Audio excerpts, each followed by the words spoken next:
सहनाववतु सहनौ भुनक्तु सह वीर्यं करवावहै तेजस्विनावधीतमस्तु मा विद्विषावहै। ओम शांति शांति शांति।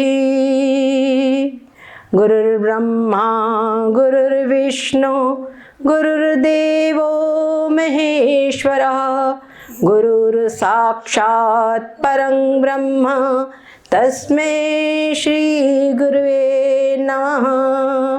ब्रह्मानन्दं परमसुखदं केवलं ज्ञानमूर्तिं द्वन्द्वातीतं गगनसदृशं तत्त्वमस्यादिलक्ष्यम् एकं नित्यं विमलमचलं सर्वधी साक्षिभूतं भावातीतं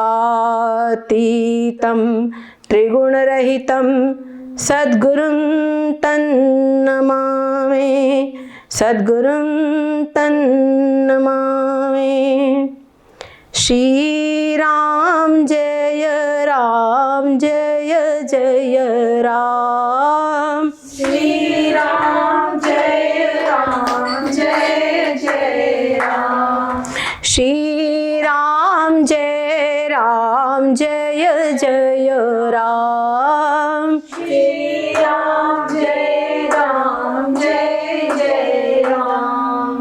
मंगलकारी जय गुरुदेव। मंगलकारी जय गुरुदेव। सब शुभकारी जय गुरुदेव। सब शुभकारी जय गुरुदेव। सब शुभकारी जय गुरुदेव। सब शुभकारी जय गुरुदेव। श्री राम जय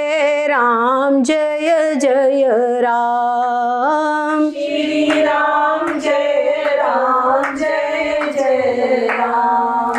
मंगलकारी जय गुरुदेव। मंगलकारी जय गुरुदेव। विघ्न विदारी जय गुरुदेव। विघ्न विदारी जय गुरुदेव। भव भयहारी जय गुरुदेव। भवभयहारी जय गुरुदेव। सब शुभकारी जय गुरुदेव। सब शुभकारी जय गुरुदेव। ओम गुरुदेव जय गुरुदेव। ओम गुरुदेव जय गुरुदेव। ओम गुरुदेव जय गुरुदेव। ओम गुरुदेव जय गुरुदेव। सद्गुरुदेव भगवान की जय। सच्चिदानंद भगवान की जय। ओम। बड़े ही प्रसन्नता का विषय है कि हम सब लोग यहाँ पर मनुष्य जीवन का जो परम लक्ष्य है उस लक्ष्य को समझने के लिए यहाँ पर एकत्रित हुए। कहते हैं बड़े भाग मानुष तन पावा। किसी का वास्तव में आप सुविचार करके देखो, ये मोटी बुद्धि से भी देख लो, अगर कोई एकदम विषयी जिसकी बिल्कुल कुछ नहीं समझता है उसको ही बोलो अरे वाह तेरे को मनुष्य शरीर दे के तू क्या करेगा, चल तेरे को शेर बना देते हैं, चल तेरे को हाथी बना देते हैं, तैयार होगा वो? नहीं होगा ना। क्यों? हाथी तो इतना बड़ा जोरदार जानवर है, और शेर जंगल का राजा है, परंतु वो स्वीकार नहीं करेगा, बोलेगा भैया तुम अपने ले जाओ, हमको हमारा मनुष्य शरीर ही प्रिय है, सत्संग में सामने बैठना चाहिए। ठीक है, यहाँ सब बराबर है, कहीं अपने मन में कोई ये ना लाओ, बराबर है। तो मनुष्य जीवन सबको समझता है कि श्रेष्ठ है, पर बात उठती कि इसमें क्या श्रेष्ठता है। जरा थोड़ा और विचार करो तो बोलेंगे कि सब जो जानवर है ना, इनको पढ़ना लिखना वगैरह तो कुछ आता नहीं है, ये सिर्फ सवेरे उठते हैं, भोजन की ढूंढ रहे हैं, भोजन मिल गया, तृप्त हो गया, आकर के चुपचाप बैठ गए। अपने रहने के लिए कहीं चिड़िया ने घोंसला बना लिया, किसी ने बिल बना लिया, किसी ने कुछ जैसे कुछ अपनी व्यवस्था कर ली। शाम हुई, कुछ मिल गया तो खा लिया, नहीं तो पड़े सो रहे हैं, बस सवेरे तक सो रहे हैं। ये उनका जीवन है, क्या जीवन है। पर जरा विचार करो, मनुष्य भी सवेरे से उठ करके क्या रोटी का चिंतन नहीं कर रहा है? बताइए, मतलब तरीका अलग अलग है, समझ गए ना, तरीका अपना अपना है। जैसे उन जीवों का तरीका अलग अलग है, ऐसे मनुष्य का अपना तरीका है, और मनुष्यों में जितने मनुष्य उनका तरीका अलग अलग है, परंतु क्रिया कृति तो वही है, काम तो वही कर रहे हैं। तो फिर अगर हम ऐसा ही कर रहे हैं तो फिर उनमें और हम में क्या अंतर? समझ गए ना, उनमें और हमारे में क्या अंतर? फिर तो जैसे वो वैसे वो। इस शरीर की कुछ क्या विशेषता है? क्या विशेषता? हम बोलते मनुष्य बोल सकता है, जो जीव है ये भी सब अपने अपने हिसाब से बोलते हैं, अपनी अपनी भाषा अपने अपने बच्चे को समझा देते हैं।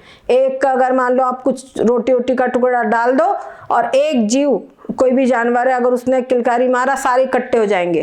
कहीं उस पर आपत्ति आई, वो एक आवाज लगाएगा, किलकारी मारेगा, सारे इकट्ठे हो जाएंगे। हमसे ज्यादा तो उनमें एकता है कि नहीं? तो फिर काहे के लिए बोल रहे कि मनुष्य बड़े भाग मानुष तन पावा? क्या फर्क पड़ा? क्या फर्क पड़ा? बात यह है कि जो मनुष्य जीवन है, इस मनुष्य जीवन में हमको सबसे बड़ी चीज ये है कि यही एक शरीर ऐसा है जिसमें कि हम अपने आत्मा का साक्षात्कार कर सकते हैं।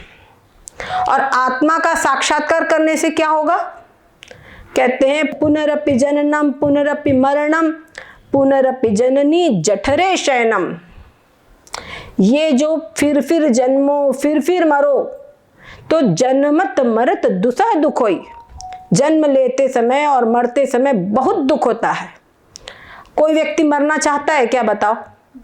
जन्म का दुख याद नहीं है, जन्म का दुख हमको याद नहीं है, पर मृत्यु से हर कोई डरता है। और भगवान मृत्यु होगी, लेकिन ऐसा ना हो कि कष्ट हो, भैया सहज भाव से मृत्यु हो, ये चाहता है। जो धार्मिक व्यक्ति है बोलेगा जाना तो, लेकिन मृत्यु के समय हमको कष्ट ना हो, अनायास मरणम, ये चाहता है। भगवान नाम का चिंतन करते करते मृत्यु होवे, ये चाहता है। तो मृत्यु का कष्ट अत्यंत बड़ा, बहुत भारी कष्ट है। ठीक उसी प्रकार से जो जन्म की प्रक्रिया है, जन्म के समय भी भारी कष्ट होता है। दोनों को, माता और बालक दोनों को भयंकर कष्ट होता है। जरा उस जन्म की प्रक्रिया पर पूरा विचार कर लो अपने दिमाग से, तो समझ में आएगा कि कितना कष्टप्रद ये स्थिति है। समझ गए ना? भयंकर कष्टप्रद स्थिति है ये। जन्म और मृत्यु सबसे बड़ा कष्ट है, और वो कष्ट से हमको हर व्यक्ति डरता है। जन्म का कष्ट भूल गया है, लेकिन मृत्यु के कष्ट से हर व्यक्ति डरता है, हर जीव डरता है। चींटी भी डरती है, और बड़े से बड़ा श्रेष्ठ प्राणी वो भी डरता है। परंतु ये घड़ी हरगिज न टाली जाएगी, है ना? चाहे कोई एक मजदूर हो, भिखारी हो, चाहे बड़े पद पे स्थित कोई राष्ट्रपति, प्रधानमंत्री हो, कोई बहुत बुरे कर्म करने वाला हो, चाहे कोई बहुत अच्छे कर्म किया हो, पर मृत्यु तो होगी अवश्य। है ना, मृत्यु होगी अवश्य। परंतु अब बोले दोनों को मरना है तो अंतर क्या है? बुरे काम करो चाहे अच्छे करो, है ना। बात होती है जैसे किराए का मकान में कोई रहता है, तो एक तो ये हुआ कि तुमने किराया नहीं दिया, आधे आधे कारण से मकान मालिक धक्के दे के निकाल दे, समझ गए, मकान मालिक धक्का दे के निकाल दे। या कोई आतंकवादी आजकल तो सब छोड़ो यहां से निकलो मार डाले, कुछ भी करे, एक तो वो छोड़ना है। और दूसरा ये है कि कोई व्यक्ति अपनी प्लानिंग कर ले, अपना दूसरा मकान आदि ले लेवे और फिर प्लानिंग से अपना ये किराए का मकान छोड़ दे। तो दोनों प्रक्रियाओं में अंतर हो गया कि नहीं? बोलो, दोनों प्रोसेस में अंतर हुआ कि नहीं? प्रोसेस वही है, मकान छोड़ना है, लेकिन अंतर है। पहली प्रोसेस में दुसह वेदना, भयंकर आपत्ति, भयंकर कष्ट। दूसरी प्रक्रिया में बिल्कुल सहज, समझ गए, बिल्कुल सहज, कोई कष्ट नहीं होगा, अपने आप से छोड़ रहा है। ठीक इसी प्रकार से हमने मनुष्य जीवन धारण किया है। ये जो एक किराए का मकान है सभी के किराए के मकान, पर मनुष्य शरीर के अंदर में हमको यह अवसर प्राप्त होता है कि हम इसको छोड़ने के लिए प्लानिंग कर ले कि कैसे हमको छोड़ना है, समझ गए। और ये चीज मनुष्य जीवन में ही हो सकती है। जरा आप एक साइकोलॉजिकल अध्ययन करो, एक चींटी से लेकर के ब्रह्मा पर्यंत, इंद्र पर्यंत, तुम क्या चाहते हो? तो हर व्यक्ति चाहता है कि मेरे सभी दुख मिट जावे, और चाहते हैं कि नहीं, मेरे सब दुख मिट जावे। सार में अपने अपने दुख गिनाने लगेंगे, लेकिन कुल मिला के मेरे सारे दुख मिट जावे और मेरे को ऐसा सुख प्राप्त होवे जो कभी नष्ट न होवे, समझ गए।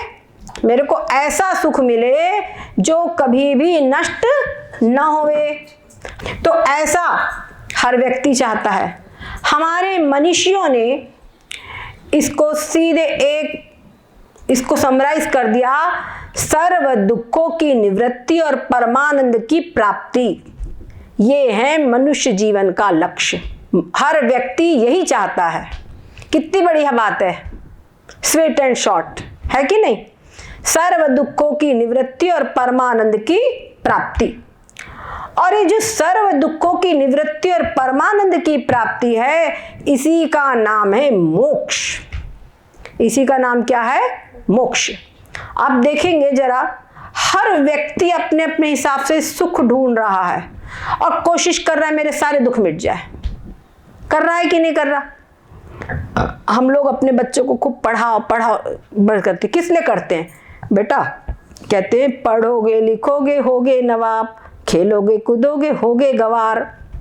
अरे पढ़े लोगे लिखोगे तो तुम अच्छा प्राप्त करोगे, और नहीं रिक्शा चलाओगे, बच्चों को सिखा देते ना, रिक्शा चलाओगे, तुमको ऐसी देखो मजदूरी कैसे तपती धूप में कार्य कर रहे हैं, यही तुमको करना पड़ेगा। और सीधी बात है, जो इंजीनियर है वो दिमाग से काम करता है और पेमेंट कितना प्राप्त है? छाया में बैठ कर एसी में बैठ के काम करता है और पेमेंट कितना पाता है? और बेचारे मजदूर दिन भर थकते हैं, धूप में पसीना बहाते हैं, लेकिन उनका पेमेंट देख लो कितना मिलता है।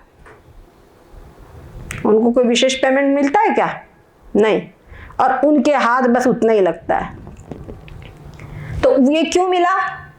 क्योंकि जिस समय पर बाल्यावस्था थी, किशोरावस्था थी, युवावस्था थी, किसी ने तो अपने मन को पढ़ाई आदि में लगाया, है ना, किसी ने अपने मन को पढ़ाई आदि में लगाया तो वो आज वो ऊंची पोस्ट पे है, और किसी ने खेलने कूदने में लगाया तो आज वो बस मजदूरी तक ही रह गया, रिक्शा चलाते ही रह गया। ठीक ऐसी बात है, हमको मनुष्य जीवन प्राप्त हुआ है। अब मनुष्य जीवन हमको प्राप्त हुआ है और इस मनुष्य जीवन में मनुष्य जीवन प्राप्त करके भी हम अपने मन को ये खा ले, वो पी ले, वो भोग ले, इन भोगों में ही लगाए रहें, क्या समझे? अगर इन भोगों में ही लगाए रहे तो क्या होगा? हमारे रामचरित के मनुष्य तन पा करके तुमने विषय मन देही, पलट सुधा से विष तिन लेही। तो समझो अमृत के बदले तुमने विष लिया है। समझे? हमारे भरतरी जी लिखते हैं, भोगा न भुक्ता वयमेव भुक्ता। ये भोग को हम नहीं भोग रहे हैं, भोग ही हमको भोग लेते हैं। समझ गए? मनुष्य सोचता है कि अरे हम ये खूब खाएं, खूब पिए, खूब एसी चलाएं, खूब हमको कोई दुख ना हो। आज का बच्चा आप देखोगे इनकी मानसिकता क्या है, कोई तकलीफ ना होने, चलना ना पड़े। सब मनुष्य की मेंटेलिटी ये है, सब हाथ के पास ही हो जाए, है कि नहीं है? बस बटन दबाए काम होना चाहिए, चलना ना पड़े। लेकिन क्या होता है? कहते हैं भोगे रोग भयम। भोग में क्या होता है? रोगों का भय होता है। और कहते हैं ये जो भोग है, शोभावा जरियंती तेजा, ये क्या करते हैं? ये जो भोग है ये स्वभाव यानी यानी कल आने वाले कल में इनका अभाव हो जाएगा। कोई भी भोग ऐसा नहीं है जो अविनाशी हो, हमेशा हमेशा रहेगा। कोई वस्तु ऐसी नहीं है। इस शरीर भी तुमको धोखा दे देगा। इसी को खूब पोसते, कितना भी इसको पालन पोषण करो, लेकिन एक दिन जाएगा जरूर, एक दिन नष्ट होगा जरूर। इसको तुम कितना भी करो। तो क्यों ना इस क्षण भंगुर शरीर को प्राप्त करके हम उस अविनाशी तत्व को प्राप्त कर ले, जिस अविनाशी तत्व को प्राप्त करने के बाद में हमको सर्व दुखों की निवृत्ति और परमानंद की प्राप्ति हो जाए। जिस तत्व को प्राप्त करके फिर से जन्म, फिर जन्म, फिर मरो, ये कष्ट समाप्त हो जाए। सबसे बड़ा कष्ट तो यही है, जन्म मृत्यु वाला। हम छोटे छोटे कष्टों को जो हटाने का प्रयास कर रहे हैं, वो सारे कष्ट तो उसके सामने निग्लेजिबल है ना? उसके सामने कुछ है ही नहीं।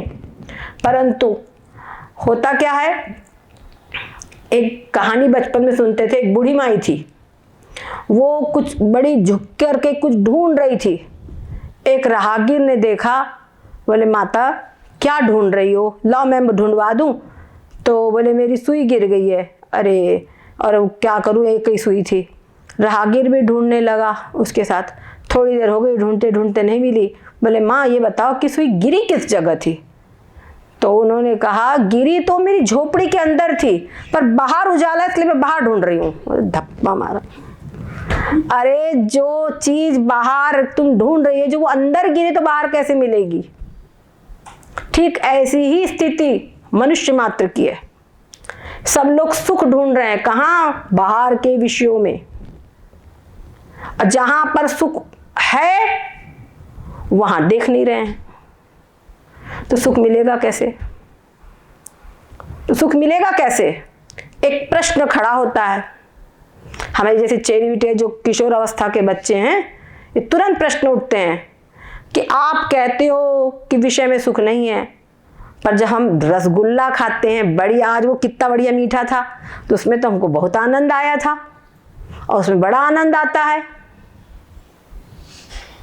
क्या समझे?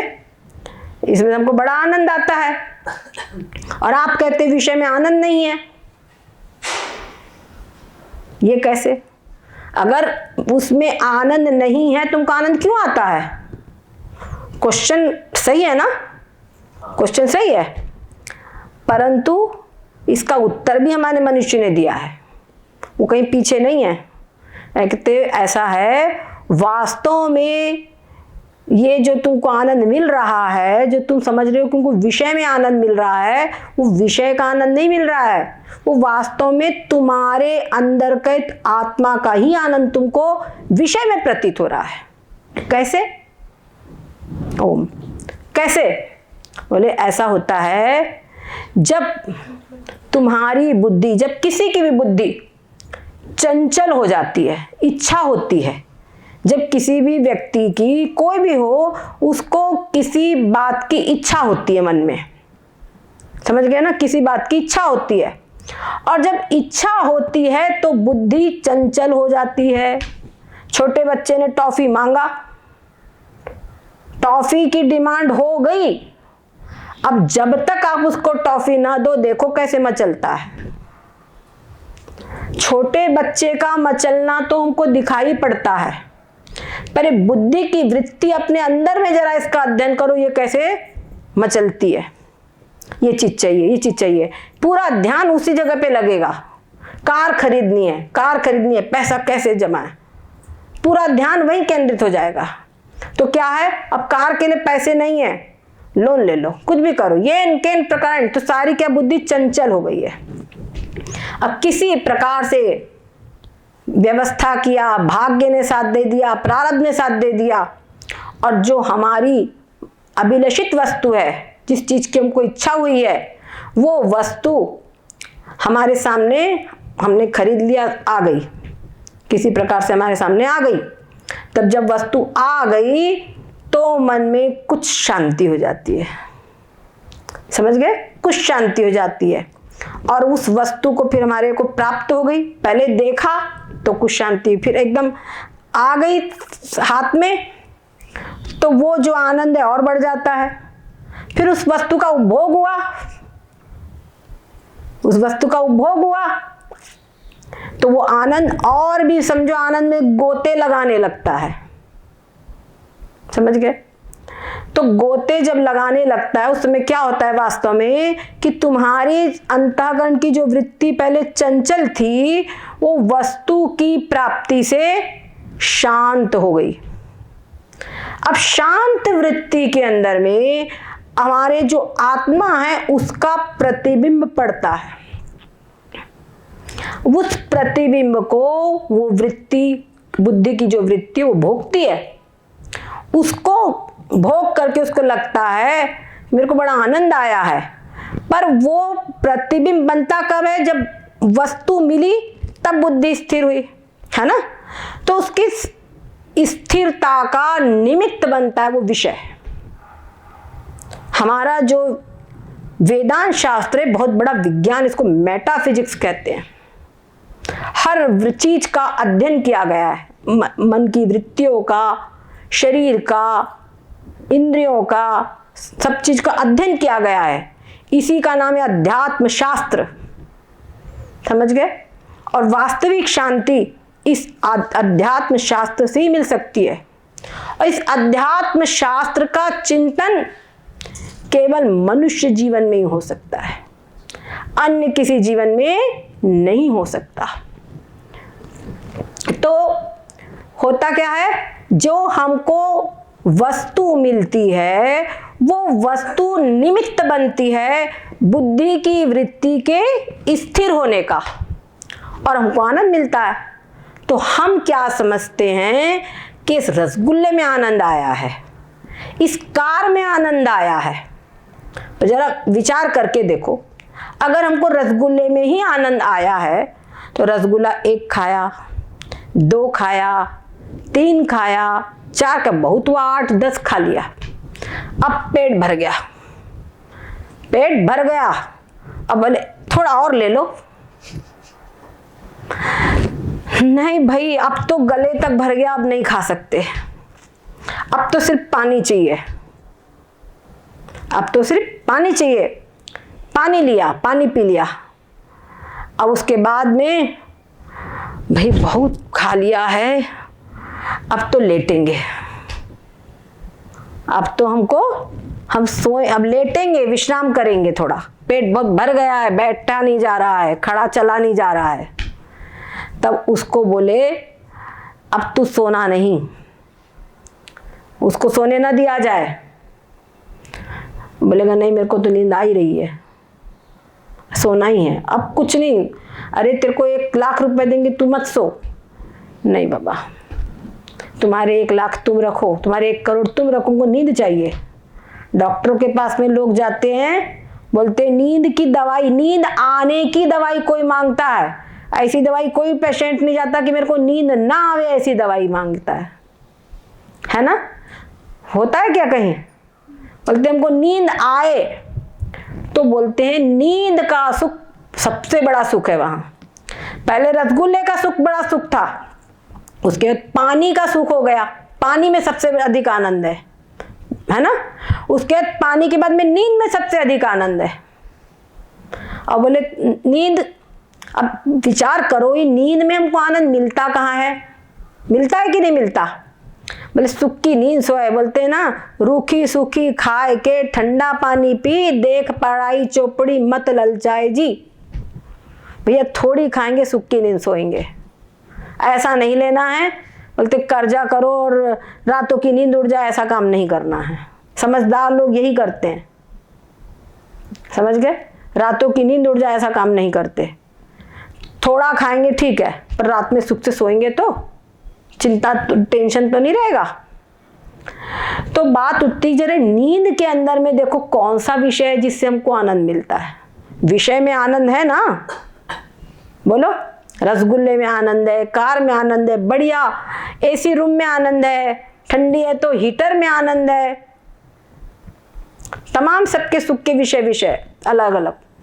पर देखो नींद के अंदर में जो गहरी नींद अवस्था आती है उसमें कौन सा विषय है जिसका कि आपको आनंद मिल रहा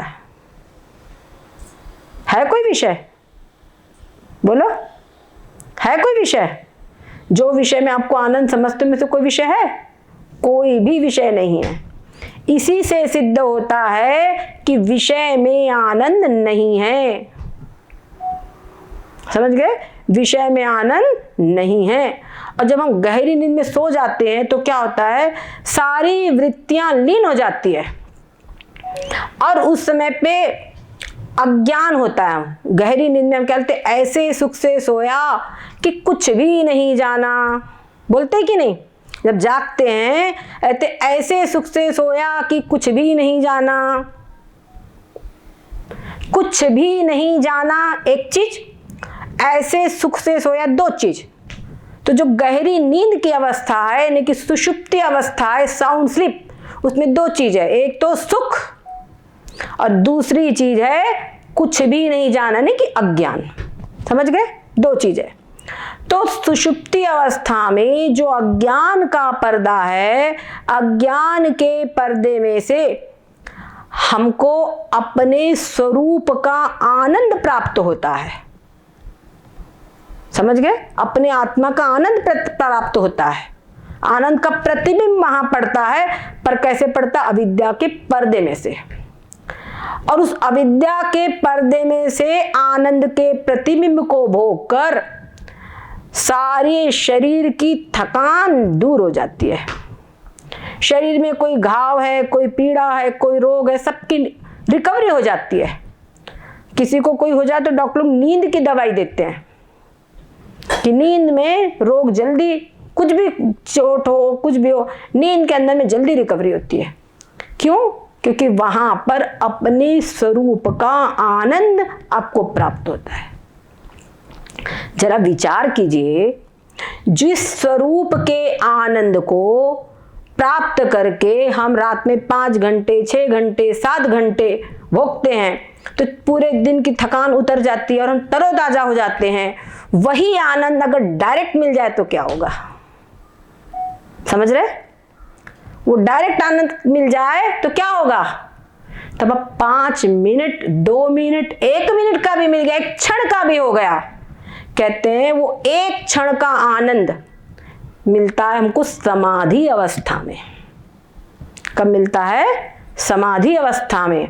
तो जो समाधि अवस्था का जो एक क्षण का सुख है, वहां पर यही जो हमारे आत्मा का आनंद है वो हमको अज्ञान के पर्दे में से नहीं अपितु ज्ञान पूर्वक यही आत्मा मैं हूं ऐसे डायरेक्ट मिलता है। समझ गए? डायरेक्ट मिलता है। तो जब डायरेक्ट वो आनंद मिलता है, उस एक क्षण के आनंद को भोग करके जन्मों जन्मों की थकान चली जाती है। अनेक जन्म और मृत्यु सब नष्ट हो जाते हैं। अनेक जन्मों में जो कुछ भी पाप कर्म किया था वो सब कुछ नष्ट हो जाते हैं। वो एक क्षण के अपने आत्म स्वरूप के साक्षात्कार का ये फल है। देखो भगवान राम जी क्या कहते हैं? मेरे दर्शन का ये फल है। कहते कि मेरा दर्शन अमोघ है। भगवान ने कहा ना, राम विभीषण जब आए तो, मोर दरस अमोघ जग माही, मेरा दर्शन अमोघ है। मेरा दर्शन जो करता है उसके समस्त पाप नष्ट हो जाते हैं। तो भगवान के, और भगवान क्या है? तो कहते राम सच्चिदानंद दिनेशा, वही सच्चिदानंद स्वरूप आत्मा जो इस शरीर में, वही भगवान का वास्तविक स्वरूप है। समझ गए? और उसी स्वरूप को, वो जो आत्मा हम कह रहे हैं ना, वो भगवान के उसी स्वरूप को हम दर्शन कर रहे हैं। तो एक क्षण का जो आनंद होता है, एक क्षण का जो दर्शन होता है, वो दर्शन से हमारे जन्मों जन्मों के समस्त पाप नष्ट हो जाते हैं। समझ गए? समस्त कर्म नष्ट हो जाते हैं। और उसके बाद में फिर उसके जन्म मृत्यु सब, आगे कुछ नहीं होगा, सब समाप्त है। जन्म मृत्यु से उसको छुटकारा प्राप्त हो जाता है और उस समय पर एक ऐसी शांति मिलती है, ऐसी शांति मिलती है, उस शांति का बड़ा आनंद होता है। उस शांति से आपके शरीर में कोई रोग आदि वो भी सब निवृत्त हो जाएंगे। बहुत जल्दी रिकवरी होगी। समझ गए? बहुत जल्दी रिकवरी होगी। और वो दवाई, वो जो ये जो आत्म साक्षात्कार वाली दवाई है, ये आपको भौतिक डॉक्टर नहीं दे सकते। समझ गए? वहां तो ये आपको भौतिक डॉक्टर नहीं दे सकते। ये आपको देंगे हमारे भारत के जो ऋषिगण, हमारे जो संत लोग हैं, हमारी भगवत गीता, उपनिषद, समझ गए, हमारे अष्टावक्र जी, अवधूत शिरोमणि श्री दत्तात्रेय भगवान जी, श्रीमद् भागवत का सुखदेव जी, सनकादि ऋषि, ये जितने हमारे ऋषि मुनि हैं, ये सदा इसी आनंद में लवलीन रहते थे, सदा इसी आनंद में रहते थे। तो क्या हुआ? परिणाम क्या है? जो हमारे सनकादि ऋषि है, हमेशा जीवन में 5-5 वर्ष के बालक ही बने रहे। सुखदेव जी 16 वर्ष के बालक ही बने रहे। समझ गए? ये होता है उनके आत्मचिंतन का फल। हमारे सुखदेव जी जिस समय पर वो गर्भ में आए, 12 वर्ष तक गर्भ से ही निकले। उनको पिछले जन्म में भगवान श्री शंकर जी के मुख से उन्होंने श्रीमद् ये अमृत कथा जो थी उन्होंने सुन चुके थे। भगवान कहने आत्म तत्व का उपदेश उनको प्राप्त हो चुका था। तो उस आनंद में वो लीन रहते थे। अब गर्भ में थे तो उन्होंने विचार किया कि गर्भ से आऊंगा बाहर तो संसार में माया व्यापेगी, रहने दो भैया, उससे तो अच्छा है गर्भवास का दुख सह ले, वो माया ना व्यापे। वो गर्भ से नहीं निकले। व्यास जी ने कहा, रे तेरी माँ को कष्ट होता है, 12 वर्ष के हो गए, तो अब बाहर निकल। तो बोले ना, तेरे को गर्भ में कष्ट नहीं होता है? तो बोले होता है, परंतु बाहर ये जो माया का जो कष्ट है, माया का जो चक्र है, उससे तो गर्भवास का कम है। ये गर्भवास का दुख उससे कम है। तो बोले तू बाहर निकल। ना, बाहर निकलूंगा तो मेरे को माया व्यापेगी। तेरे को माया नहीं व्यापेगी, वेदर्जन कोई गारंटी नहीं। अगर भगवान श्री कृष्ण आकर मेरे को यह आश्वासन दे कि मेरे को माया नहीं व्यापेगी तो मैं मान जाऊंगा। भगवान श्री कृष्ण आए, उनको आश्वासन दिया कि तुमको माया नहीं व्यापेगी, लेकिन उसके बावजूद जहां उन्होंने जन्म लिया, कुछ भी ना नामकरण संस्कार न जनेऊ, कुछ नहीं, सीधे जंगल को भाग लिए।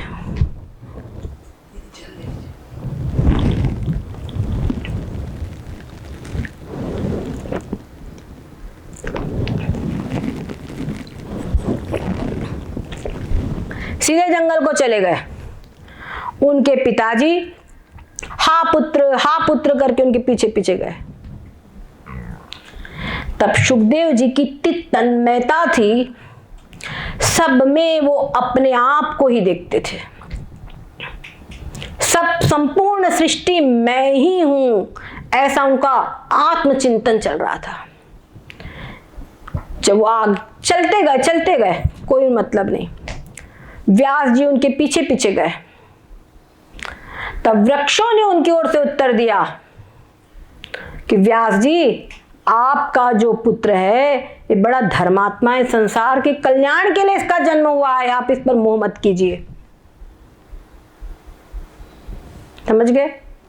तो भगवान वेदव्यास जी बहुत धन्य हुए और उन्होंने भी कहा कि मैं पुत्र को इसलिए नहीं प्राप्त करना ढूंढ रहा हूं कि हाँ मेरा पुत्र, मैं जानता हूं कि जो मेरा सारा ज्ञान है उसको धारण करने वाला ये मेरा पुत्र है, उसको धारण करवाने के लिए मैं अपने पुत्र के पीछे भाग रहा हूं।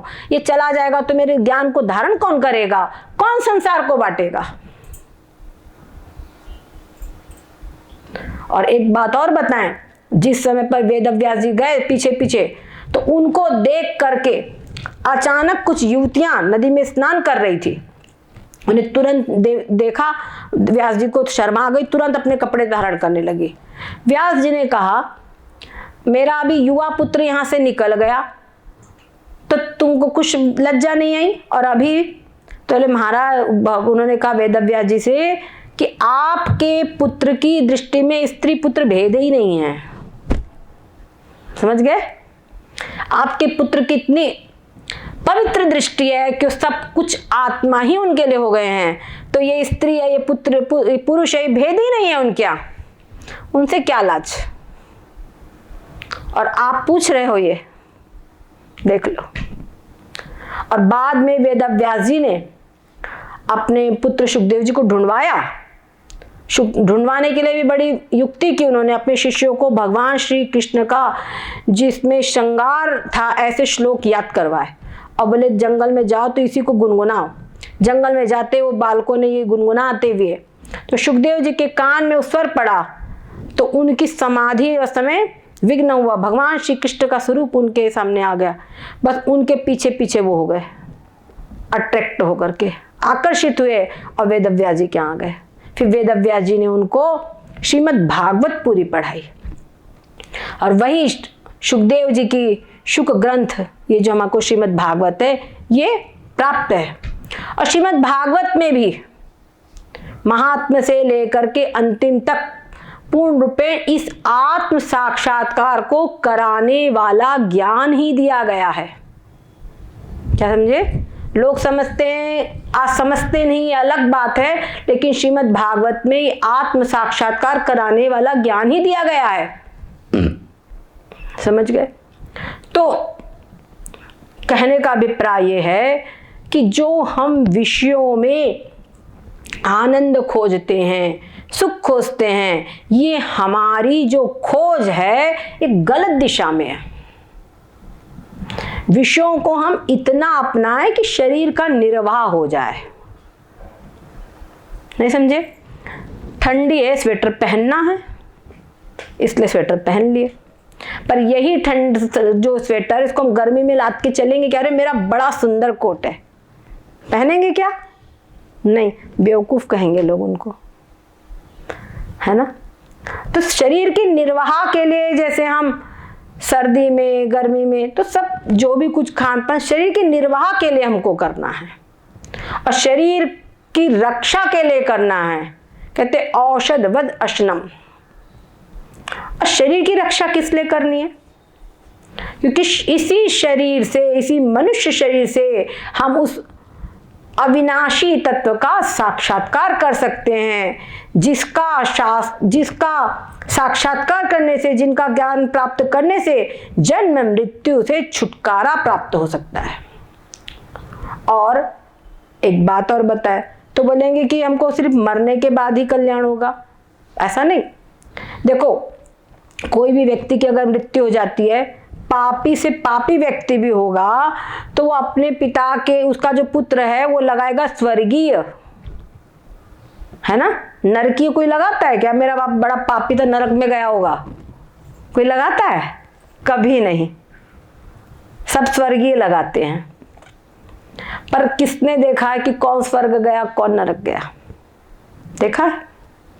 परंतु जिस जीवन मुक्ति की बात हमारे मनुष्यों ने कही है, जो इस आत्म तत्व का साक्षात्कार करने से जो जीवन मुक्ति प्राप्त होती है, वो जीते जी प्राप्त होगी, जीते जी आप अनुभव करोगे।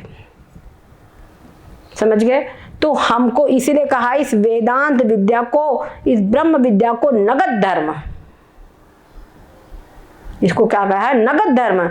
इसी मनुष्य शरीर के रहते रहते ही हमको मुक्ति प्राप्त होगी, समझ गए? और आनंद, शांति, सच्ची शांति की प्राप्त होगी। वो सच्ची शांति हमको प्राप्त करनी है। और हमारे यहाँ पर देखो, हमारी संस्कृति ऐसी है, बच्चे को सिखाते हैं बेटा सच बोलो, चोरी मत करो, है ना, और किसी को दुख मत पहुंचाओ, सबसे अच्छा व्यवहार करो, सबसे मीठा मत बोलो, क्रोध मत करो आदि आदि सब दैवी संपत्ति ही सिखाई जाती है। कोई पिता बहुत क्रोधी हो तब भी अपने बच्चों गुस्सा नहीं करना, गंदी बात है बोलेगा, मारूंगा भी बोलेगा, लेकिन क्रोध नहीं करना यही शिक्षा देगा, है ना। तो वास्तव में ये जितनी चीजें जो बताई जाती है, ये अपने आप को भी समझ में आता है ना। ये जितनी चीजें बताई जाती है ये वास्तव में हमारी साधना है, कहते हैं ये हमारी साधना होती है। इसके द्वारा हमारा अंतःकरण शुद्ध होता है। किसी ने तुम्हारा बुरा भी किया हो, तुम उसका बुरा, अपने आप को बचाओ लेकिन उसका बुरा ना करो। अपने आप को बचाना बुरा नहीं है। ऐसा नहीं कि किसी ने एक थप्पड़ मारा दूसरा थप्पड़ आगे करो, ये नहीं कह रहे हैं हम, लेकिन अपना बचाव करो। और मान लो कोई देश के दुश्मन है तो उनका वैसे तरीके से पराभव भी करो, वो भी धर्म है।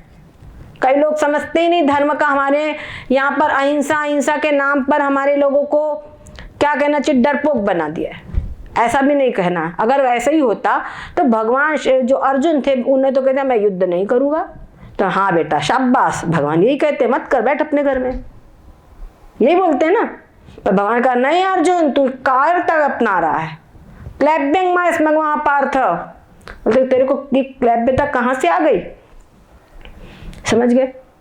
तो भगवत गीता के अंदर में वही आत्म तत्व का ज्ञान अर्जुन को भगवान ने दिया।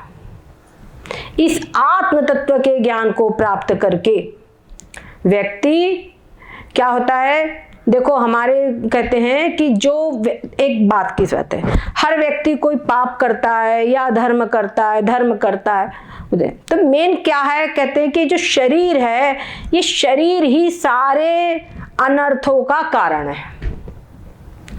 और उसमें क्या, शरीर में मैं बुद्धि, ये शरीर मैं हूं, ये 3.5 हाथ का शरीर मैं हूं, तो 3.5 हाथ का शरीर मैं हूं, ठीक है ना, 3.5 हाथ का शरीर मैं हूं। तो इस शरीर को जन्म देने वाली मेरी माता, ठीक है, शरीर को जन्म देने वाली मेरी माता, पिता, फिर माता के संबंध से नाना नानी मौसा मामा सारे हो गए, और पिता के संबंध से दादा बुआ चाचा सारे संबंध हो गए कि नहीं हो गए।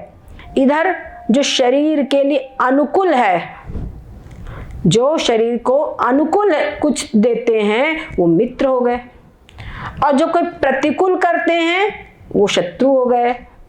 हमारे मित्र को, हमारे कुटुंबी को, हमारे स्वजन के लिए जो शुभ करते हैं उनके अनुकूल है वो हमारे मित्र हैं, वो हमारे हैं, और जो उनके विपरीत करते हैं वो पराये हैं, दूसरे हैं। यही दायरा चल रहा है कि नहीं चल रहा? कितनी साइकोलॉजिकल बात है ये सब। तो मैं, ठीक है, मैं शरीर में मैं पना, तो शरीर में मैं पना तो इससे संबंधित व्यक्तियों में, वस्तुओं में, रिश्तेदारों में, सब में मेरा पना, समझ गए। मैं और मेरा यही संसार है, समझ गए। मैं और मेरा यही संसार है।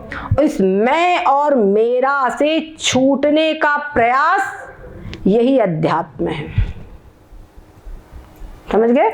मैं और मेरा से छूटने का प्रयास यही अध्यात्म है। इससे छूटो, और वास्तव में जो तुम हो, ये 3.5 हाथ का शरीर तुम नहीं हो। वास्तव में तुम अपने आप से इस बात का इस अनुसंधान करो कि मैं कौन हूं। मनुष्य जीवन हमने प्राप्त किया है तो ये प्रश्न का अनुसंधान हमको करना है कि मैं कौन हूं। हमारे जितने शास्त्र है, चाहे भगवत गीता है, उपनिषद है, श्रीमद् भागवत है, और जितने भी धार्मिक ग्रंथ है, समझ गए, वो सभी कुल मिलाकर इसी प्रश्न का उत्तर है कि मैं कौन हूं। ये जीवन रहते रहते मनुष्य शरीर प्राप्त करके मैं कौन हूं ये हमने जान लिया, और जो मैं हूं उसमें स्थित हो गए, तो सारे दुख सारे अनर्थ नष्ट हो जाएंगे। समझ गए, सारे दुख सारे अनर्थ नष्ट हो जाएंगे। और यदि इसको नहीं जाना, इस 3.5 हाथ के शरीर को ही मैं समझते रहा, तो जब ये मैं हूं तो मैं और मेरा संसार में फंसे रहे, मैं मेरा की गांठ में जकड़े रहे। तो बंधा हुआ आदमी कभी सुख पाता है क्या? कहते पराधीन सपने सुख नहीं। पिंजरा का तुम बढ़िया सोने का पिंजरा बनाओ, उसमें लाओ एक तोते को बिठाओ, अब बढ़िया सुंदर सुंदर अनार के दाने बढ़िया ताजे ताजे रोज उसको खूब बढ़िया सुस्वादु फल खिलाओ, समझ गए, सुनने को बढ़िया बढ़िया संगीत दो उसको। लेकिन अगर कहीं धोखे से पिंजरा खुला रह गया तो भाग जाएगा वो। उसको सोने के पिंजरे में रह करके भी अपनी जो कोटर है, जंगल की कोटर, वो याद आती है उसको। ये पिंजरा उसको सुख नहीं देता, समझ गए, किसी को भी सुख नहीं देता। पर मनुष्य एक ऐसा मूर्ख प्राणी है, इसने बंधन को ही अपना सहज जीवन बना लिया है, इसलिए इसमें जागृति ही नहीं है कि मेरे को इससे छूटना है, समझ गए। तो कहते हैं उत्तिष्ठत जागृत प्राप्त वनान निबोधत। उत्तिष्ठत, हमारी श्रुति माता कहती उत्तिष्ठत, उठो, जागो। और देखो, कोई व्यक्ति नींद खुलती है सवेरे तो पहले जागता है कि पहले उठता है? बोलो, जागता है। पहले जागता है फिर उठता है। पर श्रुति माता क्या कह रही है? पहले उठो फिर जागो। अरे जब जागा नहीं तो उठा कैसे? तो श्रुति माता ये जो लौकिक नींद है, इसमें से जागने की बात नहीं कह रही है, इसमें से जो जाग करके खड़ा है, ये सारे खड़े हुए हमको दिखाई पड़ रहे हैं, समझ गए ना। इस लौकिक नींद से सो करके जागे हुए खड़े हुए सब दिखाई पड़ रहे हैं, परंतु ये अनादि अविद्या के रूपी जो निद्रा है उसमें अनादिकाल से सो रहे हैं, और इनको कभी याद ही नहीं आता कि इससे हमको छूटना है, समझ गए। इस निद्रा से हमको जागना है, इस निद्रा को दूर करना है, याद ही नहीं आता। तो श्रुति उस अनादि निद्रा से जागने के लिए उसको आह्वान करती है और कहती है उठो, जागो, और जागकर क्या करो? प्राप्त वरान निबोधत, प्राप्त करो किनको? वरान, वरान जो श्रेष्ठ पुरुष है, श्रेष्ठ पुरुष है, श्रोत्रिय ब्रह्मनिष्ठ महापुरुष है, जिन्होंने इस आत्म तत्व का साक्षात्कार किया है, उनको प्राप्त करो। और प्राप्त करके क्या करो? उनके पास में जाकर इस तत्व को प्राप्त करो, उनके पास जाओ, उनकी शरण ग्रहण करो, इस तत्व को प्राप्त करो। और क्या कहती हैं? क्षुरस्य धारा, ये जो अध्यात्म पथ है ये छुरे की धार है। देखो, एक बात की बात है, सभी बच्चे स्कूलों में पढ़ने जाते हैं, है ना, और बुद्धि सबकी अच्छी रहती है, परंतु वही बच्चे सफल होते हैं जिनको कोई मार्गदर्शक, कोई गुरुजन, उनके माता पिता बढ़िया गाइडेंस देते हैं, और बच्चे को मिल गया गाइडेंस, जो विषय पढ़ाने वाले टीचर अच्छे मिल गए, वो विषय उसका प्रिय विषय हो जाता है ना। और जो उसने मतलब जहां उसको गाइडेंस मिला, सब कुछ हुआ, वही बच्चा आगे बढ़ पाता है। बाकी बुद्धि होने पर भी नहीं पढ़ते। आप जरा देखिए, जो स्मगलर लोग हैं, जितने भी स्मगलर है, क्या इनके पास दिमाग की कमी है? पुलिस की नाक में दम किए रहते हैं, कहाँ कौन माल छुपाया, कैसे भेजना, कैसे क्या करना, पुलिस के खोजते खोजते दिमाग, पुलिस उनके एक उपाय को खंडित करती है, वो दूसरा उपाय निकाल लेते हैं। तो होता है पुलिस के पास ज्यादा दिमाग है कि उनके पास है? कितने पकड़े नहीं जाते हैं, कितनों की जिंदगी पूरी पूरी हो जाती, पकड़े नहीं जाते हैं, पुलिस परेशान रहती है कि नहीं? तो दिमाग की उनके पास कमी नहीं रहती, लेकिन शुरू में मार्गदर्शन सही नहीं मिला। अगर कोई सही मार्गदर्शन हो जाता तो वो आज स्मगलर आदि नहीं मिलते होते, वो पुलिस ऑफिसर होते।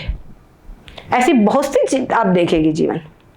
ऐसे ही अध्यात्म पथ के लिए भी हमको जो कोई बताने वाला मिले और जो हमको बताए, और बताने से भी क्या काम चलेगा, जब हम ध्यान से सुनेंगे, समझेंगे, धारण करेंगे, तब बात बनेगी। उसके बिना बात बनेगी क्या? नहीं बनेगी। तो हमारे यहाँ पर क्या होता है, जैसे भोजन है, माँ लाई, बेटा खा ले, बेटा खा ले, मुंह में कौर धर दिया, लेकिन अब चबाना, निगलना, पचाना तो बच्चे को ही करना पड़ेगा ना, है कि नहीं? इसी प्रकार से ये अध्यात्म विद्या है, ये अध्यात्म विद्या है। आपको श्रेष्ठ संत जनों का सानिध्य मिला, उन्होंने आपको बताया, वो गुरुजनों ने आपको बताया, पर उन्होंने बताया उसको ध्यान से सुनो, उसका मनन करो और उसको जीवन में धारण करो। ये हमको स्वयं को करना होगा, ये हमको स्वयं को करना होगा। हमारे यहाँ पर 4 कृपाएं मानी है महापुरुषों ने। कहते एक तो ईश्वर कृपा है। ईश्वर कृपा क्या है? कि वो मनुष्य शरीर प्राप्त कराया, और मनुष्य शरीर दे करके भी कुछ ऐसे संत महापुरुषों का सानिध्य प्राप्त कराया जिनके पास जाकर हम उस अध्यात्म तत्व को समझ सके। समझ गए? उस अध्यात्म तत्व को समझ सके, उनका सानिध्य दिलाया। उसके बाद में वो दूसरी कृपा हुई। पहली कृपा ईश्वर की कृपा, दूसरी कृपा हमारे गुरुजनों की कृपा, गुरु कृपा, कि गुरु ने तुमको प्यार से समझाया, बेटा पढ़ ले, बेटा समझ ले। जैसे स्कूल के बच्चों को होता, वैसे अध्यात्म विद्या भी, उनके शिष्य के अंदर में कई तर्क होते हैं, वितर्क होते हैं, नहीं मानता है, लेकिन उसको उसके तर्क वितर्कों का उत्तर देके, समझा करके उसको लाइन पे लगाना और ये बहुत अच्छी प्रकार से समझाना, ये गुरु की कृपा होती है। समझ गए? ये गुरु कृपा है। और तीसरे नंबर पे श्रुति कृपा। श्रुति कृपा क्या है? श्रुतियों में जो कुछ लिखा हुआ है वो हमको जो उसका तात्पर्य वैसा ही समझे। समझ गए? वो वैसा ही समझे। कई बार होता है कि बात कुछ है, समझ कुछ लिया। समझ गए ना? बात कुछ है और समझ कुछ लिया।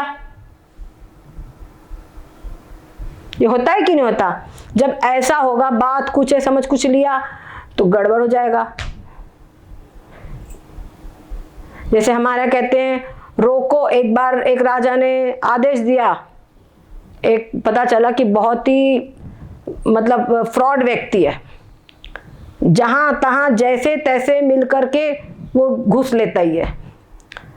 तो राजा ने उसकी लगा दी ड्यूटी, जितनी भी जहाज जा रहे हैं उनको तुमको गिनती करना है, देखते इसमें का तू कहां से लेगा। उसने क्या किया? जहाजों को रोकना शुरू किया। रोको, मैं लहर गिन रहा हूं, रोको, मैं पानी की लहरें गिन रहा हूं, राजा का आदेश है। और अब अरे भाई रोको, अरे भाई जाने दे, ला कुछ ले लिया, जा। ऐसे करते करते राजा को पता चला, तो राजा ने आदेश दिया रोको मत जाने दो। उसने वहां बोर्ड लगा दिया रोको कॉमा मत जाने दो। बात वही है लेकिन अर्थ बदल गया, है ना? तो ऐसे ही कई बार होता है जैसे श्रुति में जो बात लिखी गई है उसका हमको वैसा ही तात्पर्य न समझ में आया तो अर्थ का अनर्थ कर देंगे, तो क्या होगा, जो चीज प्राप्त होनी चाहिए वो न प्राप्त होकर कुछ और बना देंगे, है ना। ये हर क्षेत्र में है। तो श्रुति की बात जैसी कि तैसी समझ में आना, जो उसका तात्पर्य, जो उसका अभिप्राय है वो समझ में आए, वो श्रुति माता की कृपा है।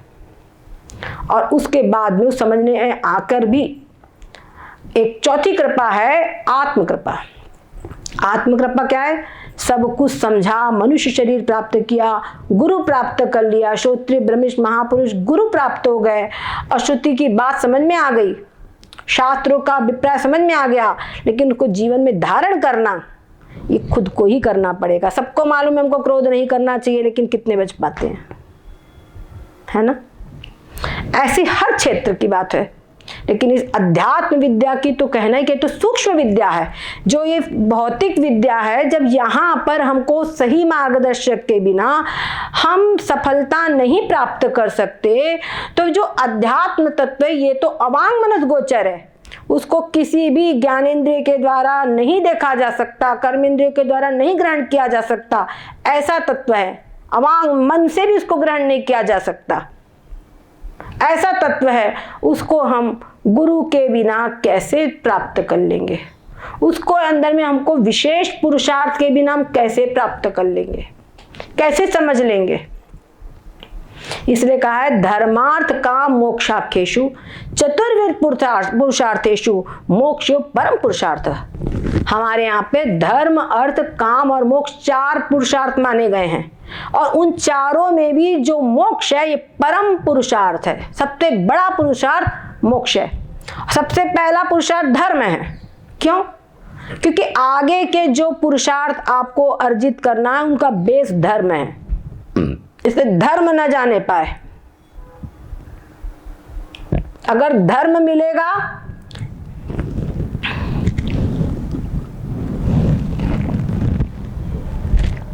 धर्म अगर आपके जीवन में है तो अंत में मोक्ष जरूर मिलेगा।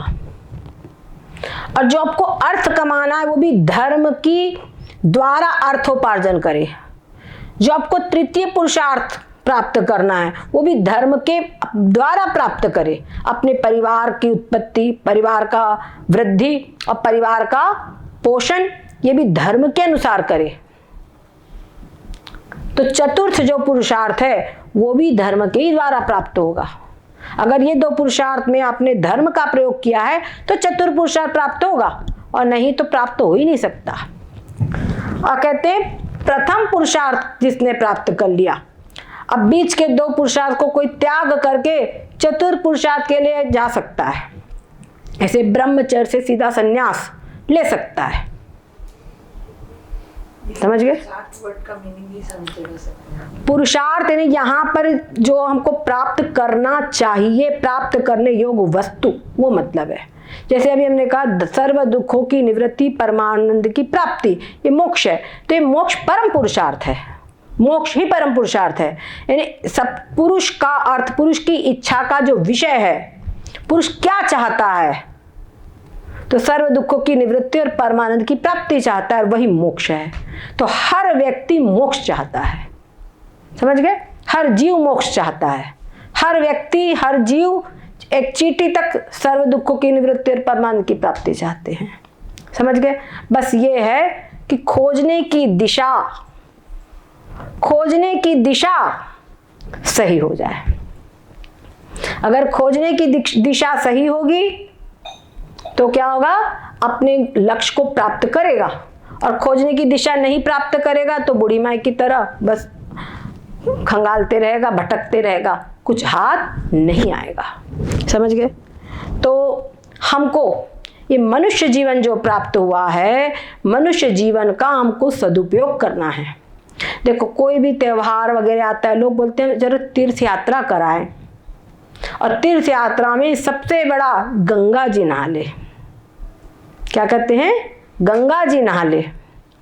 पर आप लोगों को एक रहस्य की बात बताएं, श्रीमद् भागवत में वर्णन आता है जब भगीरथ जी ने तपस्या की, गंगा माँ से प्रार्थना की कि आप धरती पर पधारिए और हमारे पूर्वजों का कल्याण कीजिए। तो गंगा जी ने कहा कि मैं धरती पर इसलिए भी नहीं आना चाहती हूँ कि पहली बात तो मेरे वेग को कौन धारण करेगा, और दूसरी चीज ये है कि सब लोग धरती पर मेरे में अपने पाप धोएंगे, तो फिर मेरी शुद्धि कहाँ से होगी। क्या कहा? धरती पर जब मैं आऊंगी तो सब लोग मेरे में अपने पाप धोएंगे, तो मेरी शुद्धि कहाँ से होगी। तब उन्होंने कहा, माता आप जरा भी चिंता न करें, आपके वेग को धारण करने के लिए मैं भगवान महादेव से मिन्नत करूंगा, उनकी तपस्या करूंगा, वो जरूर आपके वेग को धारण करेंगे और आपकी शुद्धि जब कोई श्रोत्रिय ब्रह्मनिष्ठ महापुरुष यानी जिसने इस आत्म तत्व का साक्षात्कार कर लिया है, समझ गए, ऐसा कोई महापुरुष आपके जल में स्नान कर लेगा, तब क्या होगा, उनके हृदय में पापों को नष्ट करने वाले भगवान श्री हरि विराजते हैं, तो आपकी भी शुद्धि हो जाएगी। समझ गए। तो सारे लोग गंगा जी में जाते हैं नहाने के लिए, किस लिए? अपने पापों को धोने के लिए। और गंगा जी अपनी शुद्धि के लिए, अपने पापों को धोने के लिए वो चाहती है कि कोई ब्रह्मनिष्ठ महापुरुष आके मेरे में स्नान कर ले। समझ गए। तो बताइए किसकी महिमा अधिक है? बोलो, किसकी महिमा अधिक है?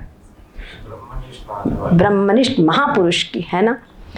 तो इस ब्रह्मनिष्ठ का क्या होता है? कहते हैं इस देह को मैं मानना सबसे बड़ा ये पाप है, सब पाप इसके पुत्र है, सब पाप का ये बाप है। समझ गए। अगर हम गंगा जी में स्नान करेंगे तो इस जो भी हमारे पाप है वो नष्ट हो जाएंगे, लेकिन पाप नष्ट होने के बाद में फिर से पाप नहीं होंगे इसकी कोई गारंटी है क्या? ये बुद्धि तो वही है, फिर से पाप होंगे। परंतु इस आत्म तत्व को, इस ज्ञान को जो प्राप्त कर लेता है, उसकी शरीर से जो मैं बुद्धि है, जो पाप करने का मेन जो सेंटर है, उसमें से आत्म बुद्धि नष्ट हो गई। समझ गए ना, कंट्रोल रूम खत्म हो गया। तो उसके अंदर में पाप करने की बुद्धि ही नष्ट हो जाती है। समझ गए। पाप करने की बुद्धि ही नष्ट हो जाती है। अब उसके अंदर में पाप किसके लिए करेगा? समझ गए। तो पाप नहीं करता। हॅलो, हाँ मी ट्रॅव्हल्स मधनं बोलते. काल तुमचा प्रवास झाला, वर्गाचे पुणे का काही त्रास आला तुम्ही त्यामध्ये? नहीं नहीं, समझ गए। तो इस प्रकार से जब कोई व्यक्ति इस ज्ञान गंगा में स्नान कर लेता है तो उसकी पाप करने की बुद्धि भी नष्ट हो जाती है। और ये ज्ञान गंगा में स्नान जो होगा, ये हमको अपने आप करना पड़ेगा। इसके अंदर में कोई हमारा सहयोगी नहीं हो सकता। जैसे कोई पिता है, उन्होंने कर्जा लिया है, बच्चे अगर अच्छे हुए तो उनका कर्जा उतारने में मदद कर सकते हैं, है ना, मदद कर सकते हैं। किसी के सिर पे कोई भार रखा हुआ है, अरे लाओ भाई तुम्हारा भार थोड़ा हम उतरवा ले, हम पहुंचा दी, इतना कर सकते हैं। परंतु किसी को अगर रोग हो गया तो रोग के लिए उस रोगी को ही दवाई खाना पड़ेगा, उसी को पथ्यापथ्य का ध्यान रखना पड़ेगा, है ना, उसी को पथ्यापथ्य का ध्यान रखना पड़ेगा, तभी उसको स्वास्थ्य प्राप्त हो सकता है। ऐसे ही मोक्ष की प्राप्ति के लिए ये आत्म तत्व का ज्ञान व्यक्ति को प्राप्त स्वयं करना पड़ेगा, स्वयं इसके लिए पुरुषार्थ करना पड़ेगा, स्वयं उसको श्रवण करना पड़ेगा, मनन करना पड़ेगा, निधिध्यासन करना पड़ेगा, और तब जाके उस समाधि स्थिति को प्राप्त करेगा, जिसमें स्थित होकर के कहते यस्मिन स्थितो न दुखे न गुणापि विचालिते, तो बड़े से बड़े दुख से विचलित नहीं होता। विचलित नहीं होने का मतलब उसका जो अंदर से कुछ है, जो शांति उसको देती रहती है। आई बात, उस दुख की डिग्री कम हो जाती है। समझ गए? ऐसी बहुत सी चीज़ें हैं। तो भगवत गीता हम पढ़ते हैं, तो भगवत गीता को पढ़ते, भगवत गीता का पाठ करते हैं। एक तो पाठ करना भी ठीक है, कुछ नहीं से कुछ अच्छा, पाठ करना भी ठीक है, परंतु जो भगवत गीता का जो उसका पूरा अभिप्राय, पूरा उसका तात्पर्य हम समझ ले तो कितना बढ़िया हो। जैसे मेडिकल स्टोर होता है ना, तो मेडिकल स्टोर का पूरा मेडिकल स्टोर हम अपने पेट में नहीं भरते। कुछ दवाई डॉक्टर लिख देता है, उतना ही लेते हैं और निरोग हो जाते हैं। ऐसे ही हमारी भगवत गीता, हमारी उपनिषद है, इनमें से हम कुछ चीज भी ले लें और जीवन में धारण करना हमको आ जाए, उनको धारण कर लें, तो हमको मोक्ष की प्राप्ति इसी मनुष्य जीवन में प्राप्त होगी।